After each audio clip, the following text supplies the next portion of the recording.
Good afternoon, everyone. Just getting set up here as we get ready to rock and roll in another webinar. See a few people have started entering. Hey, Josh. Hey, Todd. Hope you're well. And we'll get started in this lovely August day.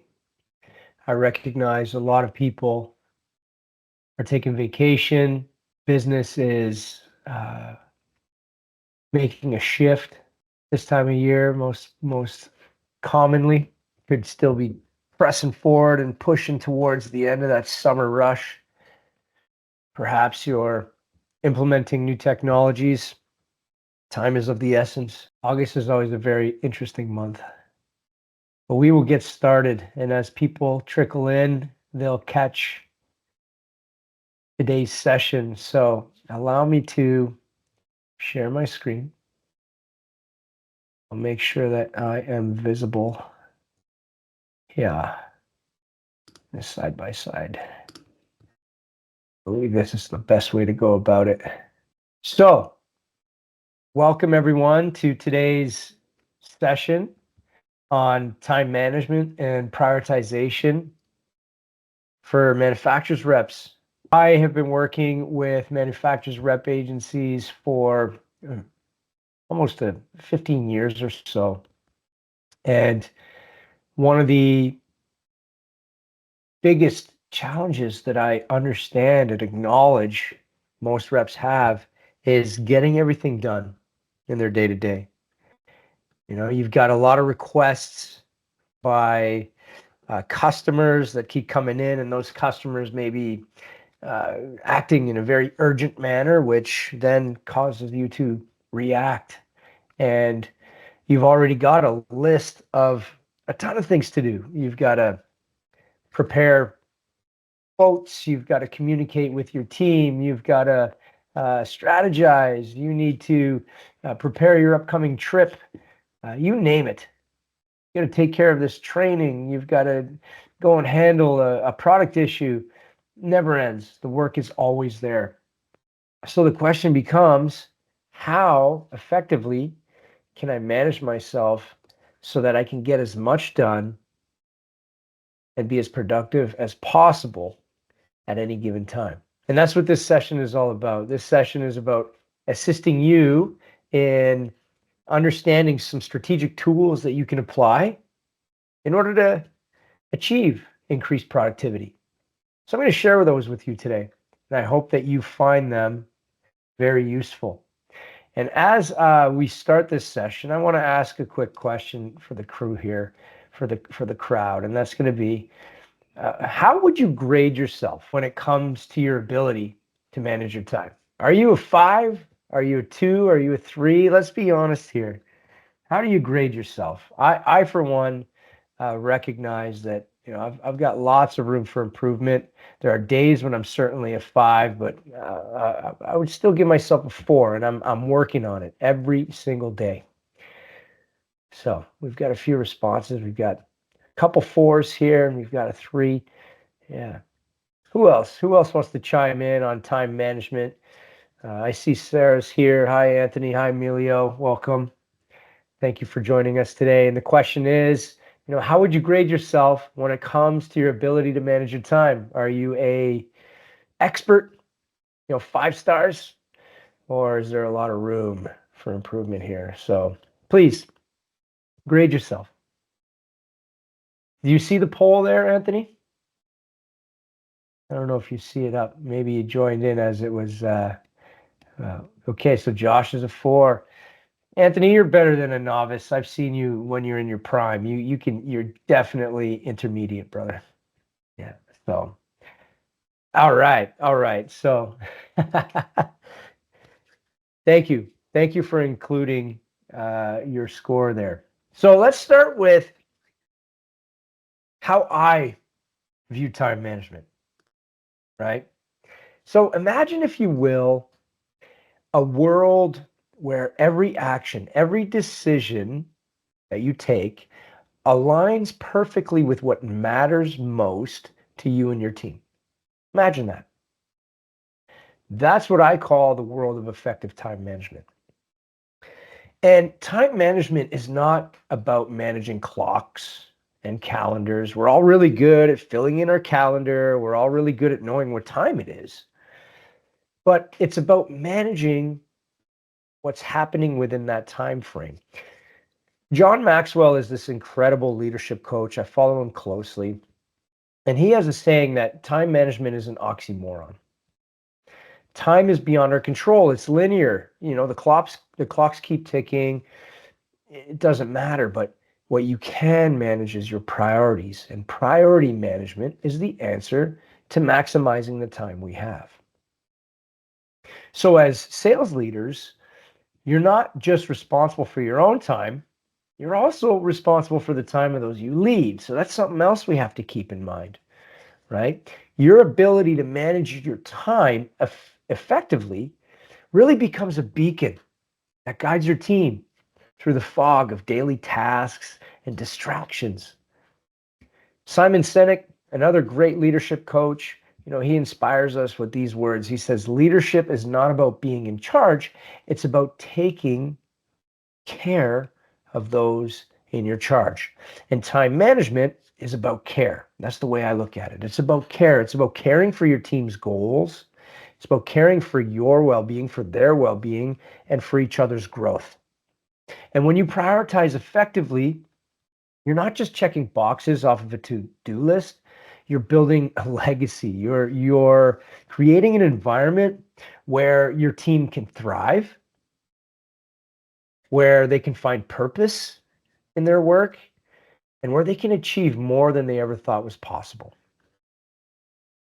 So if you can learn the way, and you can go the way, and you can show the way, and master the art of prioritization, then you can become a real leader, that leader, and show the way, not just in achieving targets, but in achieving personal and professional growth. All right, so we're going to work on our time management skills today, our prioritization skills. But I want you to think of this as a way that you can action these tools right away. Don't just leave here today with some more tidbits that you could apply. I want to see you apply them. Okay, so let's explore how we can transform time from one of those fleeting resources into a powerful ally. So the first thing that I like to think about, excuse me, when I'm managing my time and my priorities is understanding a simple yet profound concept known as the rocks, pebbles, and sand theory. Raise your hand if you've heard of this theory before. This is a metaphor that offers a powerful perspective on prioritization and time management. Anthony's heard of this. That's great. And it's really, really pertinent to us as sales leaders. And the rocks, pebbles, and sand theory is as follows. So imagine you have an empty jar, okay? And this jar represents your life, your time, your business, and in our context, your role as the business leader. Okay, and in this jar, you have three things you need to put in it. You've got to put rocks, you got to put pebbles, and sand. The rocks represent your big priorities. These are the major goals and responsibilities, achieving your sales targets, developing your team, strategizing, putting together, implementing new softwares, all of those things that are going to drive growth. The pebbles are the smaller yet important tasks. Your daily meetings, administrative duties, responding to emails. And then you have the sand. And the sand symbolizes the smallest activities that fill your day, right? Casual conversations, flipping on social media, scrolling on social media, all those things that are minor, that don't necessarily have the greatest impact on your business. So if you were to fill this jar with the sand first, what would happen? Tell me in the chat, what would happen if you were to fill the jar with the sand first? Right. You'd waste a fair bit of time. Why is that, Anthony? It's because, IG don't matter, right? Instagram doesn't matter, right? If you fill this jar with the sand first, all those minor tasks, those things that don't really add value to your productivity, there's little room left in your day for the pebbles and even less for the rocks. So you can't let those things consume you. But if you reverse the order and you start with the rocks, then with the pebbles, and then you know what? Finally let the sand fill in the remaining spaces, something remarkable happens. Everything fits. And that's the essence of effective time management, of prioritization. So for us as leaders in this fast-paced sales environment, right? This metaphor, I feel, translates directly. If we can prioritize our big rocks first, our key goals and responsibilities, and then address the smaller tasks, we create room for everything. So it's about understanding what truly drives our success and focusing on these aspects before anything else, right? Setting boundaries, being really clear on what those big rock tasks are and doing those first. Really, really critical. And this theory doesn't just teach us how to fit more into our days, it guides us to focus on what truly matters. And when we prioritize effectively as leaders, we lead by example, we set a standard for our teams, and we create a culture where quality trumps quantity, where strategic thinking overrides mere busyness. So as we sharpen our time management skills today, keep this metaphor in mind.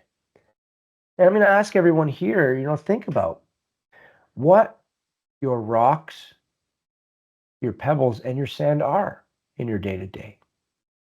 And commit to prioritizing those rocks first.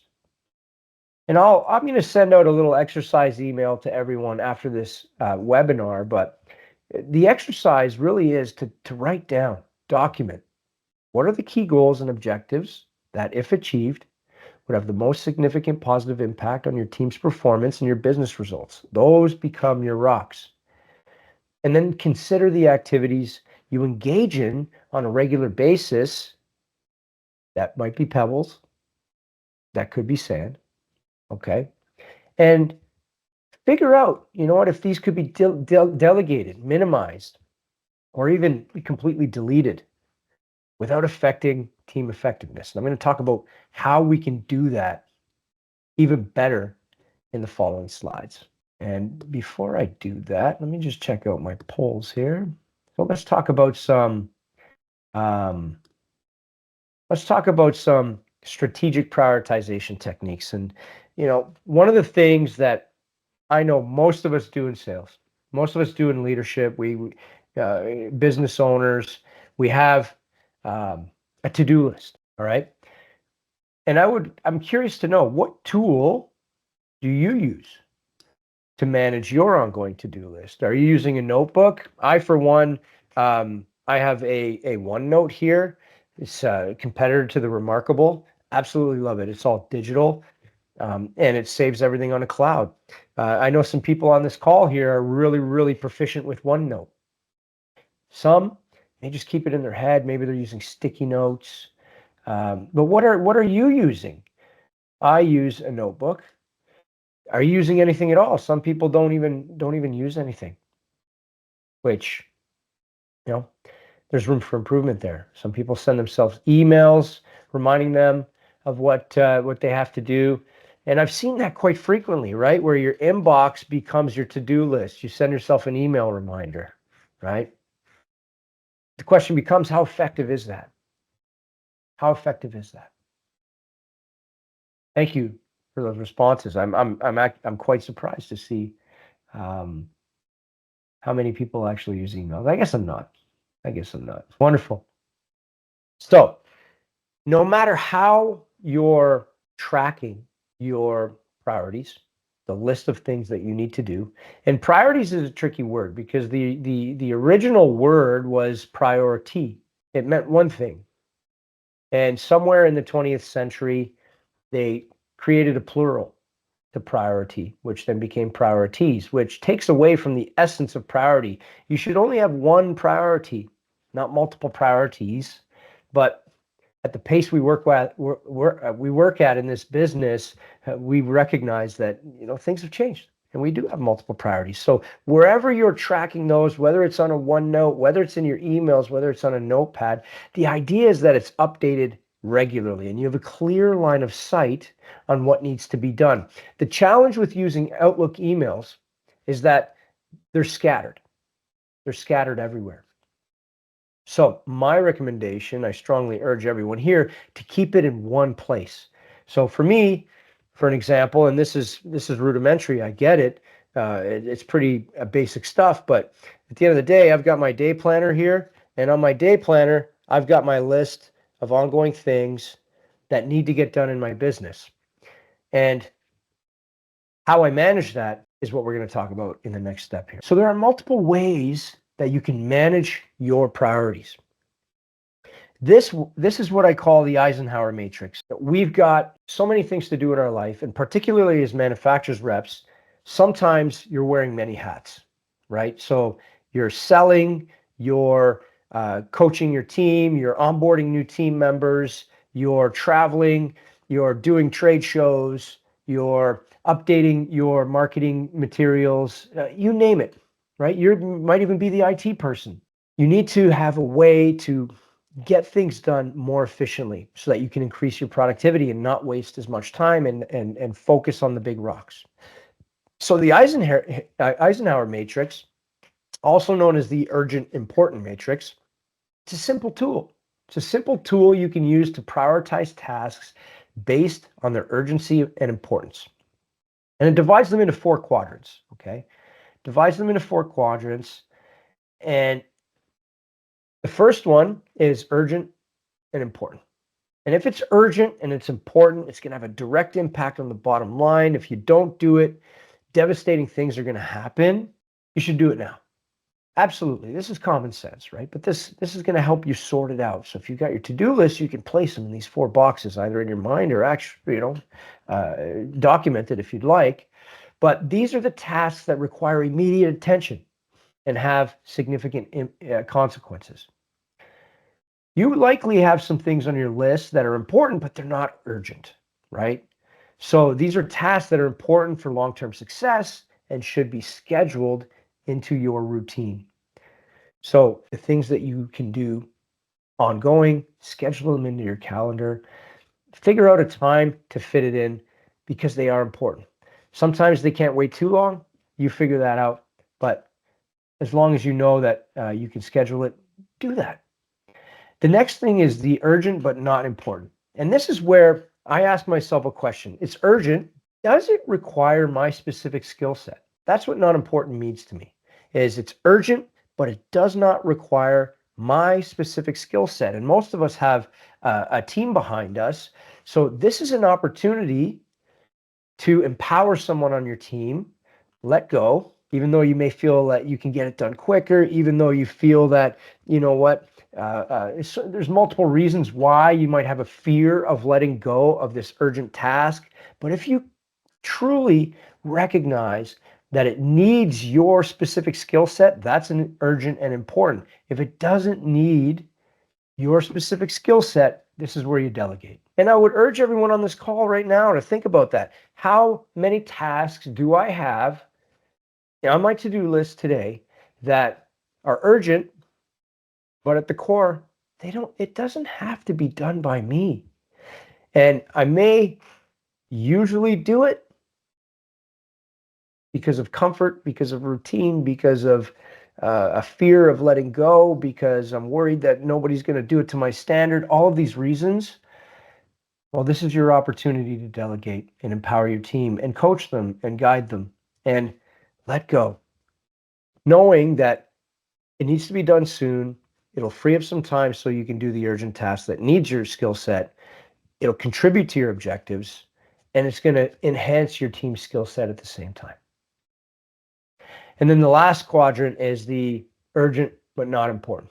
All right. And this is low priority task that offers little to no value. And quite frankly, if you ask yourself, if I didn't do this, would anyone even notice? Would anyone even notice? And there are many times in my career where I've got this ongoing to-do list, and then I realize that there's one listing there, and I just end up scratching it out because it fell off. It literally falls off the list. So that's the delete and eliminate. And I'm sharing this with you so that you can use this matrix. Use it to categorize your tasks, focus on urgent and important activities while delegating, which empowers your team, increases their skill sets, and or eliminating less critical tasks. And this is going to help in balancing immediate demands, those big rocks that you need to achieve, with your long-term strategic plan. Excellent. So that is the Eisenhower Matrix. I personally use this method every single day. This is what I call the ABCDE method, and it's very a lot of synergy here between the Eisenhower Matrix and this, but this can be applied directly on your to-do list. So if you've got a OneNote or you got a notepad and you've got all of your to-dos, the ABCDE method is a strategy where you can categorize tasks based on their level of importance and urgency, assigning them a letter grade from A to E. So A is the most important. That's the big rock. Again, requires your skill set, has a significant consequence if not completed. So go down through your list and grade it. Is it an A? Is it an A? B, these are tasks that are important, but have milder consequences. So much like that important but not urgent can be scheduled to later. That's what the B is. So you become your secondary, right? C is a nice to do. This is the tasks that are good to do, but don't have any consequences if left undone. You know, maybe you've got to, maybe you got to upgrade the chairs in your boardroom or paint the office, right? Perhaps it would be nice to do a little bit of a facelift on the website, but it's not necessarily critical. It's a nice to have because your website is functional, right? D is delegate. Again, important stuff, perhaps maybe not as important, but you can delegate to someone else. You can empower them. It's going to free up time for you. And I bet you, if you looked at your list right now and you use this method and you sorted it, ask yourself, are there tasks that I generally wouldn't delegate that today I would take a chance on doing? And that's where this list comes in handy. And E is eliminate, right? So tasks that can be eliminated from your schedule completely. And this method encourages sales leaders, owners, business owners to systematically evaluate their to-do list. And what it does is it allows you to focus on the most critical tasks. Many of us put numbers, right? 1, 2, 3, 4, 5.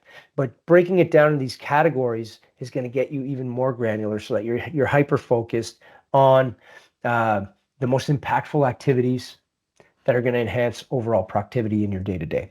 So both the Eisenhower Matrix and the ABCDE method are powerful tools that help you make strategic decisions about where to allocate your time and your resources if you're delegating, right? And I'm telling you right now, if you implement this, you implement these techniques, you're going to enhance your effectiveness in meeting both your immediate and your long-term objectives. And today's it's just simple tools. So those are the two methods that I strongly recommend when it comes to organizing your activities. The next strategic technique is the Pomodoro Technique. All right, raise your hand if you've ever used the Pomodoro Technique, if you're familiar with it. I'm sure there's a few of you on here that have probably used it at one point or another, especially if you've worked with me. Well, the Pomodoro Technique is a time management method developed by a gentleman by the name of Francesco Cirillo in like the late 80s. And it's designed to enhance focus and productivity by breaking work into short time intervals. And these are known as Pomodoros. And the name Pomodoro comes from the Italian word for tomato, inspired by the tomato-shaped kitchen timer that Cirillo used as a university student. So here's the process, okay? You choose a task. You choose one of those important, urgent tasks. One specific task. You turn off all of your notifications. 0 distractions. And you set a timer for 25 minutes. This is what's called your Pomodoro. Okay. And what you do is you just work on the task. Work on the task until the timer rings. If a distraction pops up, write it down, but get back to the task. Don't let yourself be distracted. One of the things that I do when I'm doing Pomodoros is I'll put focus music on. I'll flip my phone upside down. I'll close my Outlook, and then I'll put focus playlist that you can find on Spotify or Apple Music, and play that focus music because it also helps increase your attention. So you work on that task for 25 minutes. When the timer goes off, you take a short break. 5 minutes. That's it. 5 minutes.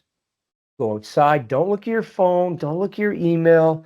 Go outside, get some sun, take a drink of tea, use the restroom, whatever you got to do, but then come right back and repeat it. Repeat another 25-minute session. And I'm telling you, if you're working on one big rock task and you do 2 Pomodoros, you're going to see benefits right away because it's 0 distractions, and you can set boundaries for yourself. Put an hour in your calendar, write down Pomodoro, and focus on the task. Close your door to your office. You can open it up an hour from now. You do it all the time when you're having meetings. This is your time to do strategic work. So a true Pomodoro is repeating it 4 times. So 2 hours, where after 4 Pomodoros, you can really step away. And that's because your brain only has the ability to focus at 100% for so long. And the science is showing that when it comes to cognitive assimilation and the rest required to recharge the battery in your brain, the maximum time that you can stay focused at 100% is 25 minutes. And the time that it takes to recharge is 5 minutes. But after 4 Pomodoros, it takes longer. It takes longer for that rest and cognitive assimilation to recharge the batteries. So use the Pomodoro. Give it a shot. I'm telling you, it's super powerful. It's so simple. It's hilarious. All right. 25 minutes at a time, focus music, no distractions, one task, race the clock. You're going to get so much done. There's this false belief that, if I stayed up late after work, I'm going to work for 3 hours and I'm going to finish this project. You're tired at the end of the day. That productive time is make believe. But if you're charged up and it's daytime and you're doing 25-minute Pomodoros, you're going to enhance your focus because you're using short, focused bursts of work that improve attention and concentration. You're going to reduce burnout because you'll fit more into your day. You're going to be taking regular breaks, right? Those 5-minute breaks, and you're going to prevent mental fatigue. We got to be sharp in this business all the time. You're going to improve your task completion, right? Because it breaks down that complex task into like manageable intervals. How often do we want to just finish that one project and we work on it for hours and hours and hours and hours and hours, and then we're gassed, right? So if you break it down, it's far more manageable and it's going to be done quicker. You're encouraging, you're dealing with distractions in a structured manner, right? We let distractions control us. You got the Apple phone watches, you've got the email notifications on, everything's popping up. The amount of calls that I jump on and I hear it, bing, boom, bing, boom. You know what? Turn that stuff off. While the traditional Pomodoro technique uses 25-minute intervals, feel free to use, and adapt it to a length that fits your workflow and attention span, right? This is the standard, but some of us are different. Many of us are different. That's okay. So think about how you can adapt it. Adapt the length. There are times when I notice I only have 15 minutes, so I'll run a 15-minute Pomodoro, right? So apply this technique.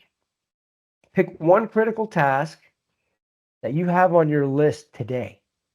And after this call, give it a shot, right? One big rock task that you need to maintain focus, and you need to reduce the impact of distractions. in your demanding role and give it a shot. Okay? Give it a shot. So I'm going to ask you right now, what strategic approach from the three that I've shared here, rank these in your order of priority. What approach do you see yourself using? So for me, it's Pomodoro, ABCDE, and then Eisenhower. That's I use Pomodoros every day, and I organize my to-do list regularly. There you go. Oh, so we see some Eisenhowers here. There we go. Very cool. Very good. I love these polls. Super fun. Pomodoro Technique. I'm telling you, you got a phone, you put the timer on, you put it on silent, and turn it upside down. 25 minutes. Focus music and go. The key is to step away. All right. I did a Pomodoro. I hosted a 2-day group training on Monday and Tuesday for an amazing rep agency out of Ottawa in the lighting industry. And part of the boot camp that we did was some deep strategic work, and I had them do multiple Pomodoros as part of the workflow. And there was one person in particular who, after the 25 minutes, the alarm would go off, and I'd tell everybody to get up, go get a tea, use the bathroom, come back in 5 minutes, was always staring and continued working. So it may be difficult for you to step away, right? And that's where, feel free to adapt it, but also recognize that regular breaks are going to prevent the fatigue, and it'll be far more productive. All right. So while we're on the phone, while we're on this call, why don't we just take 1 minute? I'll get everyone here to take 1 minute. Take a look at your to-do list, right? Take a look at your to-do list and use one of the two methods that you are going to select today, ABCDE or Eisenhower, and organize your to-do list. Do that for 1 minute. I wish I could play music, but the copyright infringement is a real thing when you're running a webinar. If this was a Teams meeting, it would be different. But I'm watching the clock. I'll give you another 45 seconds. Just sort through your to-do list. Are they using Eisenhower or the ABCDE? And then once you've done that, take a look at your calendar if you have access to it, an Outlook, and pop in a couple of sacred times for yourself. Maybe it's a 30-minute block over the next couple of days where you're going to commit to doing a Pomodoro. And you could write down Pomodoro, big rock task, or sacred focus time, or admin task, whatever you want to name it. Raise your hand once you've updated your to-do list. Give it another 10 seconds. This is something you can continue after this webinar. Anthony, what method did you use to organize your to-do list? I'm curious to know. Please share in the chat if you're open to it. ABCDE. Great. Excellent. And then now take another 30 seconds. Take a look at your calendar. Again, a couple of times that are for you, that are going to allow you to really have a big impact on the business, because you're going to book 25 minutes, maybe an hour in your calendar, and it's going to be sacred focus time. You're going to do a couple of Pomodoros and work on those critical tasks that maybe you've been pushing aside or you don't need to get done, have been marked as an A on your to-do list. And if you've done that, raise your hand as well. And I understand some of you might be driving or it's lunch hour and you're listening in. So I encourage you to do this for yourself when you have a free moment. And remember these tools. I'm going to open up the floor. I wanted to keep today as simple as possible. Prioritization is not a difficult thing. It really isn't. But we get so bogged down in our day-to-day that we forget and we react rather than be proactive.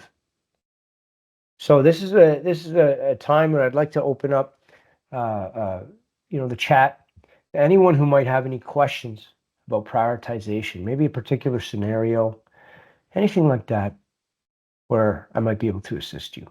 And if you don't have anything, that's fine. I invite you to reach out directly at any given time. All right. But I want to remind everyone here, time management is not about managing time. It's about managing your priorities. If you use the rocks, pebbles, sand theory and have a clear line of sight on what your big rocks are, you know that those tasks are going to have the biggest impact on your day-to-day. And once you've identified all the things you need to do, utilize one of the two strategic tools, Eisenhower Matrix or ABCDE, to categorize the activities and tasks that need to get done. And then plan for your distractions. Give yourself and honor yourself by scheduling some time every day, 30 minutes, to do a Pomodoro and crush those really important tasks. Don't forget to delegate, right? By delegating, you are empowering your team members. So the ultimate goal from all these tools is to enable you to focus on strategic objectives, team development, and your personal growth. So I implore you to apply them and invite you to reach out anytime if you have any questions about or want to learn more about how I can hold you accountable and increase your productivity and get really clear on your big rocks and apply these things. I'm here for you. And if you wouldn't mind giving me some feedback, you can scan this QR code. Let me know how I did today in this webinar. And I thank you very much for joining me. Wishing everyone an incredible rest of your week. And I look forward to seeing many of you at upcoming conferences, Teams meetings, LinkedIn, and such. So thank you. Thank you very much. Have yourself a great day.